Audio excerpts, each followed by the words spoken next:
ఓం శ్రీ సాయిరామ్. సాయి గురుకులం కార్యక్రమానికి స్వాగతం. మన జీవితంలో ఏదైనా ఒక చిన్న వస్తువును ఎంపిక చేసుకోవాలంటేనే 10 రకాలైనటువంటి వస్తువులను మనం చూస్తాం. దానికోసము ఎంతో సమయాన్ని మనం వెచ్చిస్తాం. మరి మన జీవితంలో ఎవరితో సహచర్యం చేయాలి, ఎవరితో స్నేహం చేయాలనేటువంటి దాని విషయంలో మనం ఎంత నేర్పరితనంతో, ఎంత విజ్ఞతతో ఉండాలి. అమిందాస్ మెహతా ఒక మాట రాస్తారు, మీరు ఎంపిక చేసుకునేటువంటి సహచరుడు, స్నేహితుడు సద్గురువే అయి ఉండాలి. ఒక్క సద్గురువు మాత్రమే మీ జీవితంలో నిజమైనటువంటి సఖుడు, స్నేహితుడు.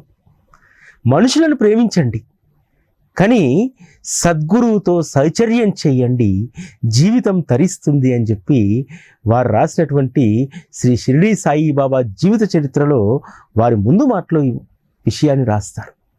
అంటే మనం ఎవరితో సహచర్యం చేయాలి, సహచర్యం చేయడం వల్ల వచ్చేటువంటి ప్రయోజనాలు ఏమిటి, దీనిని అమీన్దాస్ మెహతా లాంటి వారు అనుభవించి ఉన్నారు. అసలు శ్రీ సాయిబాబా ఎవరో తెలియదు, సాయిబాబా అనేటువంటి పేరు కూడా ఎప్పుడు వినలేదు. కానీ బాబా మాత్రము అమీన్దాస్ మెహతా జీవితంలో ప్రవేశించిపోయాడు. అమీన్దాస్ మెహతా శ్రీకృష్ణుడి యొక్క భక్తుడు. శ్రీకృష్ణుడి యొక్క చిత్రపటం వాళ్ళ ఇంట్లో అద్దంతో కట్టినటువంటి ఫ్రేమ్ ఉంటుంది. ఆ ఫ్రేమ్ పైన చాలా రోజులుగా అద్దం ఉంటుంది. ఆ అద్దం పైన ఒక ప్రతిబింబం వస్తూ ఉంటుంది. వారు చూసినప్పుడల్లా మాసిన గడ్డంతో తలకు వస్త్రాన్ని కట్టుకొని ఉన్నటువంటి ఒక సాధువు కనిపిస్తూ ఉంటాడు. ఆ అద్దం పైన, ఆ గ్లాస్ పైన ఎప్పుడూ ఆ నీడ ఉంటూనే ఉంది. చాలా సందర్భాల్లో దాన్ని ఏదైనా మరకబడిందేమో తుడుద్దామని చెప్పి రకరకాల ప్రయత్నాలు చేస్తారు. కానీ ఆ మరక, ఆ ప్రతిబింబము పోదు. తర్వాత కాలంలో సాయిబాబాను దర్శించుకున్న తర్వాత తనకు అర్థమవుతుంది, బాబా తన జీవితంలోకి ఎన్నో సంవత్సరాల ముందు ప్రవేశించి నేను ఆరాధిస్తున్నటువంటి భగవంతుడి మరియు నేను ఒకటే, వారి యొక్క ప్రతిబింబాన్ని నేనే అనేటువంటి విషయాన్ని బాబా తెలియజేసినప్పటికీ కూడా అమీన్దాస్ మెహతా దాన్ని గ్రహించలేకపోయాడు. శ్రీకృష్ణ పరమాత్మ గీతలో చెప్పినటువంటి మాట వాస్తవం కదా. కలియుగంలో అవతరించేటువంటి సత్పురుషులందరూ కూడా నా ప్రతిబింబాలే అని అంటారు. అది అమీన్దాస్ మెహతా విషయంలో అద్భుతమైనటువంటి అనుభవం. అమీన్దాస్ మెహతా ఈ మాట ఎందుకు రాశారంటే, నిజమైనటువంటి సఖుణ్ణి, స్నేహితుణ్ణి ఎంపిక చేసుకోవడంలో జాగ్రత్తగా ఉండాలి. మీ జీవితంలో నిజమైనటువంటి సాంగత్యము, స్నేహితుడు ఒక్క సద్గురువు మాత్రమే అని చెప్పి ఎందుకు తెలుసుకోమన్నారంటే, ఒక్క సద్గురువు మాత్రమే భక్తుడి యొక్క మనస్సు ఎరిగి ప్రవర్తిస్తారు. మనుషులెవరూ కూడా మన మనస్సు ఎరిగి ప్రవర్తించరు.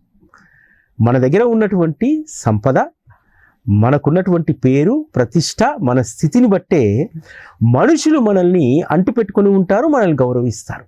కానీ సద్గురువు అలా కాదు. నీ వద్ద ఏమీ లేకపోయినా సరే ప్రేమ మాత్రం ఉంటే చాలు, ఆయన నీ జీవితంతో పెనవేసుకొని పోతాడు. నీ జీవితంలో మనుషులు ఎవరు చేయనటువంటి మేలును ఒక్క సద్గురువు మాత్రమే చేస్తారు. సద్గురువు యొక్క సహచర్యంలో అమీన్దాస్ మెహతా తను ఏమీ కోరుకోలేదు.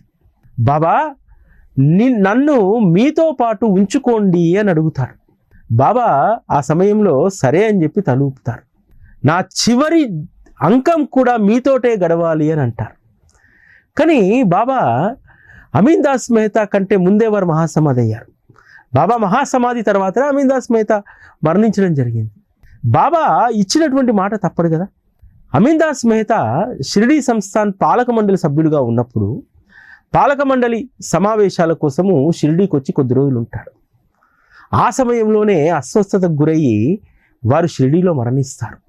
అక్కడ ఉన్నటువంటి గ్రామస్తులందరూ కూడా, అమీన్దాస్ మెహతా ఎక్కడో గుజరాత్లో పుట్టాడు, ఆ తర్వాత ముంబైలో వ్యాపారం చేశాడు, షిరిడీకి వచ్చి బాబాకు అంకితమైనటువంటి భక్తుడిగా మారాడు.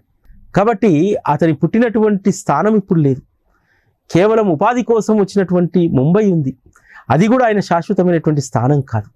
సద్గురువు యొక్క నేలయే అమీన్దాస్ మెహతా యొక్క స్థిరమైనటువంటి నివాసం అని చెప్పి ఆ రోజు భక్తులందరూ కూడా అమీన్దాస్ మెహతా యొక్క దేహాన్ని లెండీబాగ్లో నందాదీపం ఎదురుగా వారి సమాధిని ఏర్పాటు చేస్తారు. పారాయణ హాల్ ఎదురుగా అమీన్దాస్ మెహతా గారి యొక్క సమాధి అక్కడ ఉంటుంది. అంటే నిజమైనటువంటి సఖుడు, నిజమైనటువంటి స్నేహితుడు వారి సహచర్యంలో మనకి ఇచ్చినటువంటి మాటను ఎప్పుడు కూడా తప్పరు. అందుకనే ఈరోజు మనందరికీ కూడా శ్రీ సాయి బాబా నిజమైనటువంటి స్నేహితుడు, హితుడు. వారు చెప్పినట్టుగా మనం ఉంటే నిజంగా మనము ఆశించినటువంటి దానికంటే కూడా ఎక్కువ పరమార్థాన్ని మనం పొందుతాం. సాయిబాబా కేవలము కొద్ది మందితోటే స్నేహం చేస్తాడు, అనన్యమైనటువంటి భక్తి ఉన్నటువంటి వారితో మాత్రమే స్నేహితుడిగా ఉంటారని కాదు. ఆయన నామం తలిచినటువంటి, ఆయనని ప్రేమించేటువంటి ప్రతి ఒక్కరితో కూడా స్నేహితుడిగా ఉంటాడు. ఈ స్నేహితుడు ఎంత గొప్పవాడంటే మనకు లౌకికపరమైనటువంటి వాటిని మన కోరుకున్న విధంగా ఇస్తాడు. అదేవిధంగా పరమార్థాన్ని ఎవరైతే కోరుకుంటారో వారిని వారు అమితంగా ప్రేమిస్తారు. ఎవరైతే లౌకికపరమైనటువంటి వాంఛ ఉంటుందో వారి పట్ల ఇష్టాన్ని కలిగి ఉంటారు బాబా. ప్రేమ మాత్రము పరమార్థాన్ని సాధించుకునేటువంటి వారిపైన ఎక్కువ చూపెడతారు. బాబా సాహచర్యంలో ఉన్నటువంటి కొద్దిమంది భక్తులను చూస్తే చాలా ఆశ్చర్యం కలుగుతుంది. కాకాసాహెబ్ దీక్షితు ముంబై నుంచి సర్వస్వాన్ని వదిలిపెట్టి షిరిడీకి ఎందుకు వచ్చాడు? వచ్చి బాబా సహచర్యంలో ఉంటే చాలు అనుకుంటాడు. కానీ తర్వాత బాబా సహచర్యంలో బాబా పట్ల ప్రేమ పెరిగి ఇంకొంత స్థానం నేను బాబా దగ్గర సంపాదించాలి, ఇంకొంత స్థానం బాబా నాకు ఇస్తే బాగుండు అని చెప్పి అనుకుంటారు. బాబా చాలా సందర్భాల్లో మధ్యాహ్న హారతికి భోజనాలు తెస్తే ఎక్కువగా సీరా ప్రసాదాన్ని వారు స్వీకరించేటువంటి వారు. దాంతో కాకాసాహెబ్ గమనించాడు, బాబాకు గోధుమ రవ్వతో చేసినటువంటి సీరా ప్రసాదం అంటే ఇష్టం. కాబట్టి ప్రతిరోజు కూడా తానే స్వయంగా సీరా ప్రసాదాన్ని నెయ్యితో చేసి తీసుకెళ్తారు. అంటే బాబాకు ఒక సీరా ప్రసాదమే కాదు, ఎవరు ఏది ప్రేమగా సమర్పించినా సరే బాబా అంతే ఇష్టంతో స్వీకరిస్తారు. అంతెందుకు, బాబాకు వంకాయలు సీతాదేవి తర్కడ్ పంపిస్తే ఒక వంకాయే వచ్చింది, రెండో వంకాయ ఏదని అడిగాడు. ఇది భక్తుల పట్ల వారికి ఉన్నటువంటి ప్రేమ. అదేవిధంగా సీతాదేవి తర్కడ్ ఇచ్చినటువంటి మిఠాయి తనకి ఇవ్వకుండా వాడాలోనే పెట్టొస్తే బాలకరాముణ్ణి బాబా పిలిచి అడుగుతాడు కదా, ఏది నా మిఠాయి? ఆ తల్లి నువ్వు ఇంటి నుంచి వచ్చేటప్పుడు నీకు మిఠాయి ఇవ్వలేదా అని అడుగుతాడు. అంటే బాబాకు మిఠాయిలు కరువయ్యా, బాబాకు వంకాయ కూర కరువయ్యా కాదు. ఆ భక్తుడి భక్తురాలి యొక్క ప్రేమను పరిపూర్ణంగా ఆస్వాదించాలనుకుంటారు. అందుకోసమే బాబా ఎవరు ఏది సమర్పించినా ప్రేమతో స్వీకరిస్తారు. ఇలా ప్రతిరోజు మధ్యాహ్నం కూడా కాకాసాహెబు గోధుమ రవ్వతో కూడినటువంటి సీరాన్ని తీసుకెళ్లేటువంటి వారు. అలా నైవేద్యం సమర్పించినప్పుడు బాబా ఆ నైవేద్యాలను అన్నింటినీ కూడా హారతి తర్వాత అందరి భక్తులకు పనిచేసేటువంటి వారు. తర్వాత వారు భోజనానికి ఉపక్రమించేటువంటి వారు. ఆ బాబా స్వహస్తాలతో పంచినటువంటి ఆ నైవేద్యము తిన్నా సరే కాకాసాహెబ్కు తృప్తి లేదు. ఒకరోజు మనసులో అనుకుంటాడు, బాబా పక్కన బంతిలో కూర్చొని భోజనం చేసేటువంటి వాళ్ళు ఎంత అదృష్టవంతులు, నాకు ఎప్పుడు కలుగుతుందో ఈ అదృష్టం. మొదట ఏమని నిర్ణయించుకొని వచ్చాడు, కేవలం సద్గురు యొక్క సహచర్యం ఉంటే చాలు, వారితో సంభాషణ, వారితో కలిసి ఉండడం, ఇది ఉంటే చాలనుకున్నాడు. కానీ కొద్ది రోజుల తర్వాత బాబా పట్ల అమితమైనటువంటి ప్రేమ పెరిగింది. ఇది స్వార్థమేమీ కాదు, అత్యాశేమీ కాదు. కోరుకుంది ఎవరు? కాకాసాహెబ్. ఏం కోరుకున్నాడు? బడే బాబా లాంటి వాళ్ళు బాబా పక్కన కూర్చొని భోజనం చేస్తున్నారు. శ్యామ ఉన్నారు, మహల్సపతి ఉన్నారు, అందరూ ఉన్నారు. అరే నాకు స్థానం లేకపాయనే, ఆ స్థానం కూడా లభిస్తే బాగుండు అని చెప్పి ఆశపడ్డాడు. సర్వంతర్యామి అయినటువంటి సాయిబాబా కాకాసాహెబ్ మనసులో ఏదైతే అనుకున్నాడో అది గ్రహించాడు. గ్రహించి ఆ రోజు ఏం చేస్తారంటే కాకాసాహెబ్కు తను తెచ్చినటువంటి సీరా ప్రసాదాన్ని కూడా ఇవ్వకుండా పంపించేస్తాడు. తర్వాత కాకాసాహెబ్ ఆలోచిస్తాడు, నేను సద్గురువు పక్కన బంతిలో కూర్చొని తినేటువంటి అర్హతను ఎలా సంపాదించాలి అని చెప్పి ఆలోచిస్తూ ఉంటాడు. అది అవమానంగా భావించలేదు. ఆ రోజు ప్రసాదం దొరకలేదు, బాబా రమ్మని కూడా అనలేదు. ఎందుకంటే ప్రసాదం ఎందుకు దొరకలేదు అనేటువంటి విషయం కాకాసాహెబ్కి తెలుసు. తన మనసులో ఏమనుకున్నాడు, ఈ ప్రసాదం ఏ పాటిది, బాబా పక్కన కూర్చుని తింటే కదా అసలైనటువంటి సంబరము అనుకున్నాడు. బాబా ఏం చేశాడు, ఆ సంబరం కూడా లేకుండా చేశాడు. ఎందుకు? ఒక పాఠాన్ని నేర్పడానికి. దానికి ఒక అర్హత ఉంటుంది, ఆ అర్హత సాధించాలి ప్రతి ఒక్కరు కూడా అని చెప్పి. మరి బడే బాబా అత్యాశపరుడు కదా, ఎందుకు మరి ఆయనకు అవకాశం ఇచ్చారు, భక్త శ్రేష్ఠుడైనటువంటి కాకాసాహెబ్ ఎందుకు కూర్చోబెట్టుకోలేదు? ఎందుకనంటే బడే బాబా నిత్య అసంతృప్తివాది. ఒకవేళ బాబా పక్కన కూర్చోబెట్టకపోతే గొడవ చేస్తాడు, నానా రాద్ధాంతం చేస్తాడు. అందుకని అటువంటి వాడిని బాబా తీసుకొచ్చి పక్కన కూర్చోబెట్టుకున్నాడు. ఎందుకంటే అనవసరమైనటువంటి వివాదాలను లేపేటువంటి వ్యక్తి. మనము స్కూల్లో కూడా చూస్తాం, ఎవడైతే ఎక్కువ అల్లరి చేస్తాడో వాడిపైన ఉపాధ్యాయుడి యొక్క దృష్టి ఎక్కువగా ఉంటుంది. వాడిని కాస్త అందరూ క్లాసునిలాగా వాడిని కాస్త దువ్వుతాడు. అదేవిధంగా ఉన్నటువంటి వాళ్ళందరూ కూడా డిస్టర్బ్ కాకుండా ఉండడానికి బడే బాబా లాంటి వాడిని కూర్చోబెట్టుకున్నాడు. కాకాసాహెబ్ మనసులో ఏమనుకున్నాడు? బడే బాబా మాదిరిగా, కాకాసాహెబ్ బడే బాబా కాలేడు కదా, బడే బాబా బుద్ధి వేరు, ఆయన ఆలోచన వేరు, ఆయన యొక్క ఇంటెన్షన్ వేరు, బాబాతో ఎందుకుంటున్నాడు అనేటువంటిది కూడా బాబాకు తెలుసు. కేవలం ధనం పైన ఆశ తప్ప బాబా పైన ప్రేమ లేదు. కానీ కాకాసాహెబ్ అలాంటి వాడు కాదు కదా, అనన్యమైనటువంటి భక్తి కలిగినటువంటి వాడు. అటువంటి వాడు నువ్వు బడే బాబాతో పోల్చుకుంటావా? కాబట్టి ఈరోజు సీరాప్రసాదంలో వెళ్ళిపో అంటాడు. వెళ్ళిన తర్వాత ఆలోచిస్తాడు, ఏ విధంగా సద్గురువు వద్ద స్థానం సంపాదించాలి. రామాయణంలో ఒక ఘట్టం ఉంటుంది. శ్రీరామచంద్రమూర్తి అయోధ్యలో బంధుమిత్రులతో కలిసి భోజనం చేస్తూ ఉంటాడు. భోజనం చేస్తున్నటువంటి సందర్భంలో హనుమంతుడికి ఒక ఆశ కలుగుతుంది. తన ప్రభువు పక్కన తాను కూడా కూర్చొని తినాలని అనుకుంటాడు. హనుమంతుడు కదా, వెంటనే ఆలోచన వచ్చేసింది. రాగానే శ్రీరామచంద్రమూర్తి వారి పళ్ళెంలో భోజనం కలుపుకొని ఒక ముద్ద తినగానే ఆ పళ్ళాన్ని ఎత్తుకొని పొయ్యి నెత్తిలో పెట్టుకొని కూర్చొని ఉంటాడు పైన. శ్రీరామచంద్రమూర్తి చూసి ఎంతో ఆనందిస్తాడు. ఎందుకు హనుమ, వచ్చి నువ్వు ఇక్కడ తినవచ్చు కదా, ఎందుకు పళ్ళాన్ని తీసుకెళ్ళావు అని అంటాడు. వెంటనే ఆ పళ్ళెం తీసుకొని వచ్చి కింద కూర్చొని తింటాడు. సరే, నా యొక్క భక్తిని బాబాకు ప్రకటించడానికి నేను కూడా దీన్ని అనుసరించాలి అని అనుకుంటాడు కాకాసాహెబ్. తెల్లారి సీరాప్రసాదాన్ని తీసుకొని ద్వారకామాయికి వెళ్తారు. మధ్యాహ్న హారతి సమయంలో బాబా సీరాప్రసాదాన్ని కొంచెం తీసుకొని నోట్లో వేసుకోగానే వెంటనే ఆ పళ్ళాన్ని తీసుకొని తలపైన పెట్టుకొని వాడాకి వెళ్ళిపోతాడు. వాడాకి వెళ్ళిపోయి అక్కడ భక్తులందరికీ కూడా పంచేస్తాడు. ఆ మరుసటి రోజు నుంచి బాబా కాకాసాహెబ్ చేసినటువంటి దానికి మురిసిపోయి తనని శ్రీరామచంద్రమూర్తిగా భావించి తాను హనుమంతుడిగా భావించుకొని ఆధ్యాత్మ రామాయణంలో ఏ విధంగా అయితే ఆ ఘట్టం ఉందో, హనుమంతుడు శ్రీరామచంద్రమూర్తి వారి యొక్క పళ్ళాన్ని తీసుకెళ్ళినటువంటి ఆ ఘట్టం ఉందో, ఆ ఘట్టంలో ఉన్నటువంటి దాన్ని ఇక్కడ ఆచరించి చూపెట్టాడు. ఎందుకని? ఈ ఒక్క సంఘటనతోటి బాబా ఎందుకు కాకాసాహెబ్ను పక్కన కూర్చోబెట్టుకున్నాడు? కాకాసాహెబ్కు ఒక అసైన్మెంట్ ఇచ్చాడు కదా బాబా. ప్రతిరోజు కూడా భావార్థ రామాయణము, ఏకనాథ భాగవతము నువ్వు నియమంగా చదవాలని చెప్పి, కేవలం చదివి శ్రవణం చేసి నలుగురికి చెప్తేనే కాదు, అందులో ఉన్నటువంటి ప్రతి సందర్భాన్ని కూడా తన జీవితంలో అది అవసరం వచ్చినప్పుడు ఏ విధంగా దాన్ని అనుసరించాలి అని చెప్పి.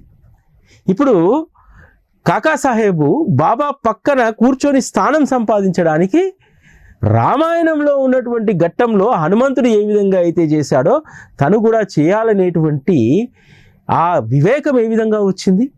తను చేసేటువంటి పారాయణలో చిత్తశుద్ధి ఉంది. ప్రతి విషయాన్ని అత్యంత జాగ్రత్తగా దానిని మనసుకెక్కించుకుంటున్నాడు. అందుకు బాబా మెచ్చాడు. హనుమంతుడిలాగా సీరాపల్లెం కాకాసాహెబ్ ఎత్తుకెళ్ళాడు, రేపటి నుంచి వచ్చి కూర్చో అని అనలేదు. ఇందులో ఉన్నటువంటి అంతరార్థం, నా వాడు నేను చెప్పినట్టు పారాయణ చేస్తూ అందులో ఉన్నటువంటి అనేక విషయాలను ఏ విధంగా మనసుకెక్కించుకున్నాడు అనేటువంటి దాన్ని బాబా అక్కడ గ్రహించడం జరిగింది. అందుకనే కాకాసాహెబ్ లాంటి వారు చాలా విజ్ఞతతో తన సహచర్యము, తన స్నేహితుడు శ్రీ సాయిబాబాని, సాయిబాబా తప్ప మరొక సకుడే లేడు, జీవితమంతా కూడా వారి చరణాల వద్దనే సార్థకం చెందాలి అనేటువంటి దాంతో అక్కడ వచ్చారు. కాకాసాహెబు షిర్డీకి వచ్చిన తర్వాత ఆర్థిక పరిస్థితి చాలా సన్నగిల్లుతుంది. కాకాసాహెబ్కు ఏ భయము లేదు. కానీ భయమంతా ఎవరికంటే కాకాసాహెబ్ స్నేహితులకు, బంధువులకు, వీళ్ళందరికీ కూడా పెద్ద బెంగ పట్టుకుంది, కాకాసాహెబ్ లేనటువంటి బెంగ. ఆ సమయంలో బాబా కాకాసాహెబ్ ధైర్యాన్ని కోల్పోకుండా ఎప్పటికప్పుడు గొప్ప అనుభవాలను ఇచ్చేటువంటి వారు. ఆ విధంగా జనులందరూ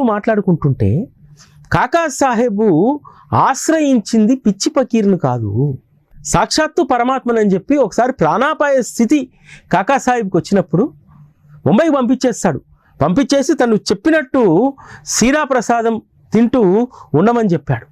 సీరా ప్రసాదానికి ఉన్నటువంటి గొప్పతనం చూడండి. బాబాకు అత్యంత ఇష్టం అని చెప్పి ప్రతిరోజు సీరా ప్రసాదం చేసేటువంటి వారు, బాబా ఏమో జ్వరం వస్తే సీరా ప్రసాదం తిన్నాడు. సీరా ప్రసాదం తింటే జ్వరం చాలా విపరీతంగా పెరిగిపోతుంది. కానీ బాబా చెప్పినట్టు అదే తిన్నాడు, డాక్టర్ల మాట పట్టించుకోలేదు. కానీ ఎవరు ఊహించినటువంటి విధంగా కాకాసాహెబు కోలుకున్నాడు. ఆ జ్వరంతో కాకాసాహెబ్ మాంసమంతా కరిగిపోయినట్టు చర్మము పైన ముడతలుగా అవుతుంది, చేతులు కాళ్ళు మొహానికి. అంత తీవ్రమైనటువంటి జ్వరం. ఇటువంటి జ్వరం నుంచి బయటపడ్డటువంటి వారు ఎవ్వరూ లేరని చెప్పి డాక్టర్లు తేల్చేస్తారు. కానీ కాకాసాహెబు బాబా చెప్పినట్టు ఉండి వారు ఆ వ్యాధి నుంచి బయటపడతారు. తర్వాత కాకాసాహెబు షిరిడీకి వస్తే బాబా అంటాడు, మీ ముంబై జనులు ఏమనుకుంటున్నారు అని అడుగుతారు. అప్పుడు కాకాసాహెబ్కి అర్థమవుతుంది, నాకు ఈ జ్వరం రావడం, ఇక్కడి నుంచి ముంబైకి వెళ్ళమని చెప్పడం, అక్కడ బాబా చెప్పినట్టు నేను కేవలం సీరా ప్రసాదం తీసుకొని ఏ మందులు వాడకపోవడం వల్ల బాబా ఏం చెప్పాడు ముంబై జనులకు, కాకాసాహెబ్ ఆశ్రయించింది ఫకీర్ను కాదు సాక్షాత్తు పరమాత్మను అనేటువంటి విషయాన్ని చెప్పారు. అందరూ ఆశ్చర్యపోయారు, డాక్టరే ఆశ్చర్యపోయారు. డాక్టర్ కథలుగా చెప్పాడు. అసలు కాకాసాహెబ్ ఒక మందు బిల్లు వేసుకోలేదు, ఇటువంటి జ్వరం వస్తే మరణం తప్ప ఇంకోట్లేదు. అటువంటిది మందు బిల్లా వేసుకోలేదు, ఎవరి మాట వినలేదు. కానీ కాకాసాహెబ్ ప్రాణం నిలబడ్డది. ఎలా నిలబడ్డది? తన యొక్క గురువు చెప్పినట్టు కేవలం సీరా ప్రసాదం తింటూ ఉండు, ఇంకే మందులు వాడొద్దన్నాడు. నేను ఇచ్చినటువంటి ఒక్క మందు బిల్లను కూడా వేసుకోలేదు కాకాసాహెబ్ అని చెప్తే ముంబైలో ఉన్నటువంటి స్నేహితులందరూ కూడా, కాకాసాహెబ్ స్నేహితులు ఆశ్చర్యపోతారు. అరే ఎలా సాధ్యం? అప్పుడు వాళ్ళకు అర్థమవుతుంది, కాకాసాహెబ్ ఆశ్రయించింది ఒక వ్యక్తినో ఫకీర్నో కాదు, సాక్షాత్తు పరమాత్మను వారు ఆశ్రయించారు.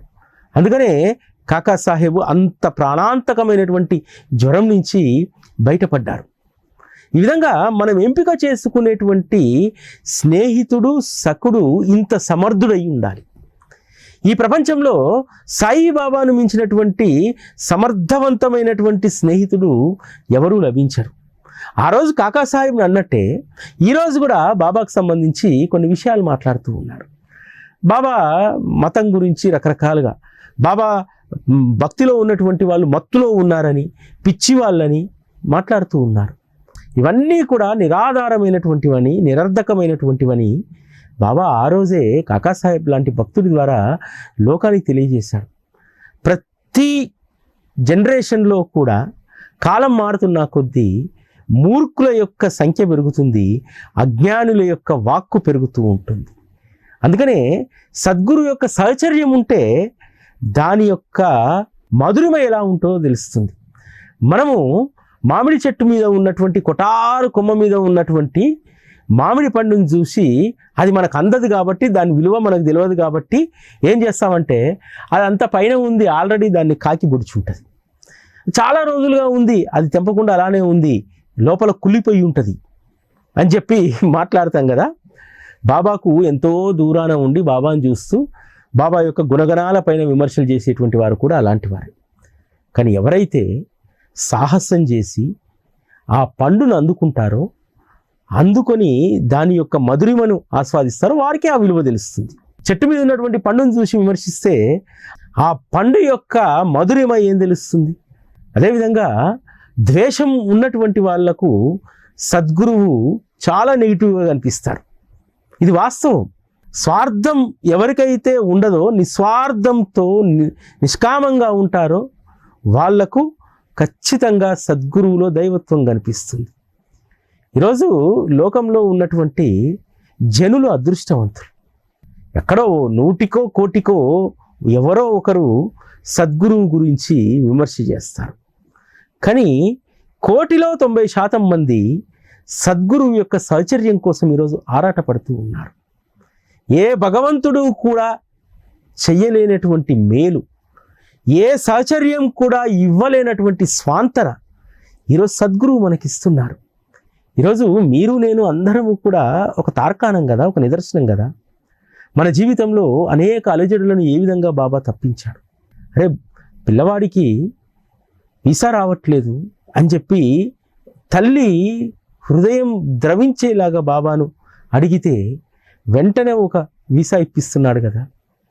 అదేవిధంగా బాబా నాకంటూ ఎవరూ లేరు, నువ్వే నా జీవితాన్ని నడిపించాలని చెప్పి అని అడిగితే చివరంత వరకు తోడుంటారు కదా. బాబా నానాసాహెబ్తో ఒక మాట చెప్పారు, అది మనందరం జీవితాంతం గుర్తుపెట్టుకోవాలి. నానా, మధ్యలో వదిలిపెట్టి వెళ్ళేటువంటి వారితో స్నేహం చేయకూడదు, ఎవరైతే చివరంత వరకు ఉంటారో వారితో స్నేహం చెయ్యాలి అని అంటారు. దాని అర్థం ఏమిటి?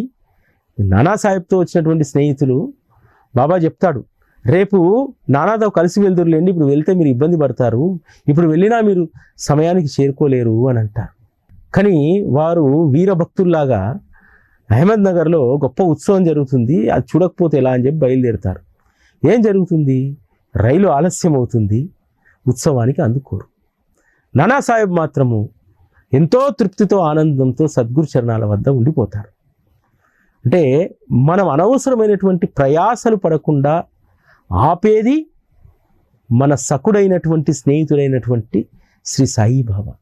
నీ జీవితంలో వచ్చేటువంటి ఆటుపోట్లను, అలల నుండి నువ్వు సముద్రంలో అంటే సమస్యలు అనేటువంటి ఆ సుడిగుండంలో చిక్కుకోకుండా నిన్ను ఒంటి చేతితో ఒడ్డుకేసేటువంటిది కూడా సద్గురువే. ఈరోజు అనేక మంది జీవితాల్లో ఇది నిదర్శనం కదా. సద్గురు సహచర్యము ఎంత ధైర్యాన్ని ఇస్తుందంటే, ఆ ధైర్యము సమస్యలు వచ్చినప్పుడు ఇంకోటో కాదు, కన్న బిడ్డ మరణించినా సరే కారణం కూడా నా సద్గురు నేను అడగకూడదు. కాకాసాహెబ్ దీక్షిత్ వత్సల్ అంటే ఎంత ప్రేమ. తన కూతురు వత్సలి షిరిడీలో చనిపోయింది, షిరిడీకి వచ్చింది ఆనందం కోసం కదా. ఇటువంటి దుఃఖకరమైనటువంటి పరిస్థితులను కడుపుకోదని ఎదుర్కోవడానికి కాదు కదా. మామూలుగా వేరే వాళ్ళు అయితే బాబాను ఎంత నిందించేవాళ్ళు. బాబా నీ వద్ద ఉందామని వస్తే అందున నా భార్యా బిడ్డలను కూడా ఇక్కడికే తెచ్చుకుంటే కడుపుకోత కోస్తావా, నీకు కన్నపేగు బంధం ఏమి తెలుసు అని చెప్పి బాబాను నిందించేవాళ్ళం కదా. ఒక్క మాట కూడా బాబాను అడగలేదే. ఎందుకు వత్సలి మరణం సంభవించింది, ఎందుకు బాబా నా బిడ్డని ఇంత తొందరగా దూరం చేశావు? ఎందుకనంటే తల్లిదండ్రులు బ్రతికి ఉండగా ఎదిగిన బిడ్డలు మరణిస్తే ఎంత శోకమో ఆ తల్లిదండ్రులకే తెలుసు. కానీ ఒక్కరోజు కూడా బాబాను అడగలేదు, ఎందుకు వత్సలికి ఇలా జరిగిందని చెప్పి. ఇది కదా అనన్యమైనటువంటి భక్తి అంటే. వత్సలి వెళ్ళిపోవడము అది నా సద్గురువు యొక్క నిర్ణయం. కాబట్టి ఆయన నిర్ణయాన్ని నేను వ్యతిరేకించాను. సరే, బిడ్డ దూరమైంది, బిడ్డ చనిపోయింది, అడగలేదు. అడగకపోగా నిత్య నియమంగా పారాయణ చేసేటువంటి గ్రంథాన్ని సాయంత్రం కల్లా మళ్ళీ పట్టుకొని బాబా దగ్గరికి వచ్చి వారికి నమస్కారం చేసి పారాయణ ప్రారంభిస్తాడు. అదేవిధంగా మేకను వధించేటువంటి విషయంలో కూడా ఒక్క మాట అయినా, బాబా నేను బ్రాహ్మణుల్ని వధిస్తే ఏమన్నా ఇబ్బందా, మీరు చెప్పండి వధిస్తా, ఈ మాటలు మాట్లాడలేదు. ఏమాత్రం కూడా ఆలోచన చేయకుండా మేకను వధించడానికి కత్తిపైకి లేపితే బాబా ఆపుతాడు మళ్ళీ. ఏమయ్యా, నువ్వు బ్రాహ్మణుడివి కదా, నీకు పాపం పుణ్యం అనేటువంటిది ఏమీ తెలియదా అని అంటే, బాబా మాకు శాస్త్రమైన పాపమైన పుణ్యమైన మీ ఆజ్ఞయే. మీ నోటి నుంచి ఒక ఆజ్ఞ వచ్చిందంటే అది పాపపుణ్యాలను లెక్కించేటువంటి సమర్థత మాకెక్కడిది? పాపపుణ్యాలు లెక్కించేటువంటి వారు ఇది శాస్త్రమా అశాస్త్రమా అనేటువంటిది నిర్ణయించేది మీరు కదా. మీ నోటి నుంచి ఒక ఆజ్ఞ వచ్చిందంటే అదే మాకు ధర్మశాస్త్రం, అదే మాకు వేదవాక్కు అని చెప్పి ఎంత అచంచలమైనటువంటి భక్తిని విశ్వాసాన్ని బాబా పట్ల ప్రకటించారు. ఇది ఎలా వస్తుంది? మనం ఎంపిక చేసుకున్నటువంటి సహచర్యము, స్నేహితుడి వల్ల ఇది మనకు లభిస్తుంది. ఆ రోజు చాలామంది భక్తులకు బాబాతో ఉన్నా సరే తృప్తి ఉండేది కాదు. ఇంకా బాబాకు దగ్గరగా జరగాలి, ఇంకా బాబా మార్గంలో ఏదో సాధించాలి, ఇంకా ఉన్నతిని మేము సాధించాలనేటువంటి దాంట్లో ఉండేటువంటి వారు. ఈరోజు మనం కూడా బాబా సహచర్యంలో జీవిత పర్యంతము కూడా వారి నుంచి ఇంకా ఏదో మనం గ్రహించాలి అనేటువంటి దాంట్లో ఉండాలి. ఏదో పొందాలి అనేటువంటిది కాదు, ఇంకా ఏం గ్రహిస్తే నా జీవితం పరమార్థం వైపు వెళ్తుంది అనేటువంటి దాన్ని ఎప్పుడూ మనం యోచిస్తూనే ఉండాలి. అదేవిధంగా గురు పౌర్ణమికి సంబంధించి మనం దీక్షా మహోత్సవాన్ని ఆరంభించుకోబోతున్నాం. ఈ కార్యక్రమంలో ఎక్కువ మంది పాల్గొనండి.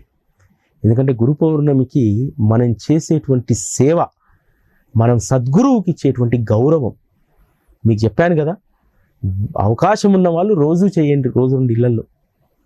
లేనటువంటి వాళ్ళు వారానికి ఒకసారి 11 మంది దగ్గర చేయండి. అది కూడా లేనటువంటి వాళ్ళు మీ గృహంలోనే ఓ భిక్షాజీవులను ఏర్పాటు చేసుకొని దాంట్లో ప్రతిరోజు ఒకరు భోజనానికో 2 భోజనానికో దాంట్లో దక్షిణ వేయిస్తూ ఉండండి మీ కుటుంబ సభ్యులతోటి. ఒకరోజు మీరు వేయండి, ఇంకోరోజు మీ భర్త వేయండి, ఇంకోరోజు మీ అమ్మాయితో వేయించండి. ఇలా వేస్తూ ఉండండి. మీ ఇంట్లోనే భిక్ష జరుగుతూ ఉంటుంది. భవిష్యత్తులో ఇంకో 4-5 రోజుల్లో మనం మాట్లాడుకుందాం భిక్ష యొక్క మహిమ ఏమిటి, భిక్ష ద్వారా బాబాకు మనకు ఏం అనుగ్రహించదలుచుకున్నారు అనేటువంటి విషయాలను కూడా మనం మాట్లాడుకుందాం మరొక 2-3 రోజుల తర్వాత. ఇది ఈరోజు సాయి గురుకులం. మళ్ళీ రేపటి కార్యక్రమంలో కలుసుకుందాం. అప్పటి వరకు సార్ నమస్కారం.